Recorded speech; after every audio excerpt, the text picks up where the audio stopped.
people of South Africa. This is Gavin Kusi. I would like to enlighten you about a few couple of things that borders our society as we stand. So I just want to talk about like simping and beauty. There's quite a lot of misconception together with ludicrous and disingenuity in the manner in which people are looking at these things, which is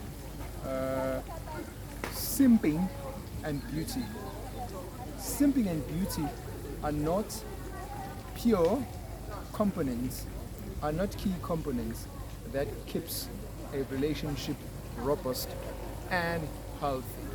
To overlove, that is of simping. To overlove, it doesn't guarantee the longevity of a relationship, as well as beauty.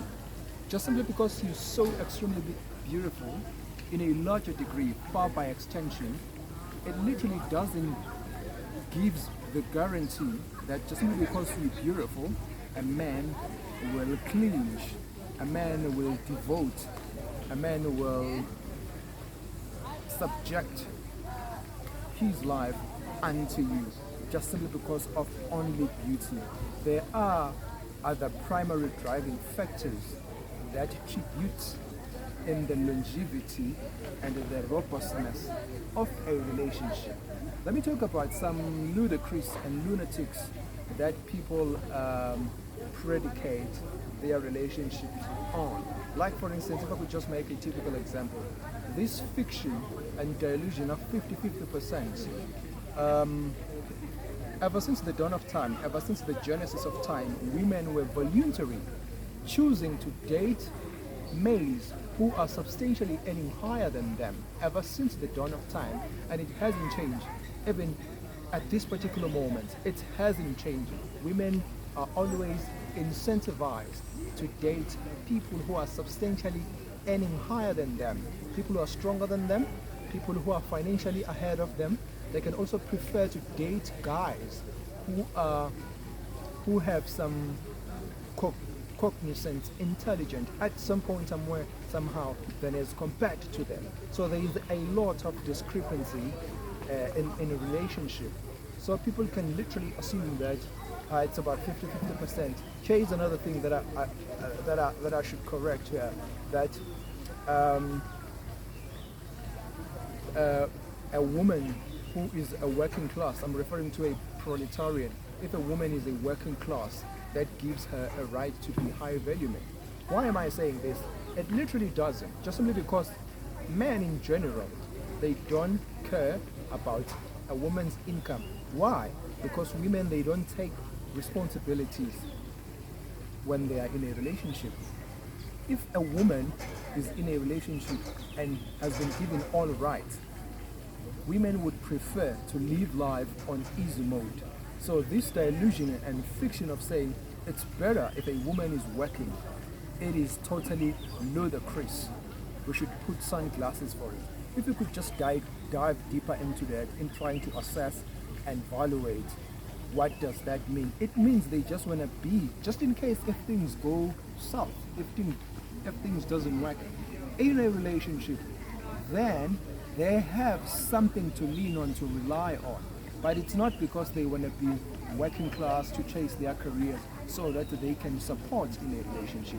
When a woman engages in a relationship, when they establish a relationship and elope, a woman would always prefer to live life on easy mode. So this fiction of saying at least it puts a woman in a better position if a woman is working, I don't think that's the case. But again, guys, I'm still standing to be corrected. Here is another thing. There is a huge discrepancy that distinguishes the two genders. When I'm talking about a male as well as a female. When a male makes a hell lot of money, what sparkles in his mind is that I need more women. Why? Because ever since the dawn of time, high value men has been found in the midst of multiple women, concubines, wives, and all of these things. So it inculcates value on a male when a male is able to attract more women. So may find value on those things. Secondly, when a woman makes money, it is a totally different scenario, because let me just give you the gist of how a woman thinks when a woman is financially ahead than a man. He can awkwardly say with audacity, with boldness, that I can live without a man. I don't need a man. I'm talking about an independent woman that makes a hell lot of money, especially substantially higher than a man.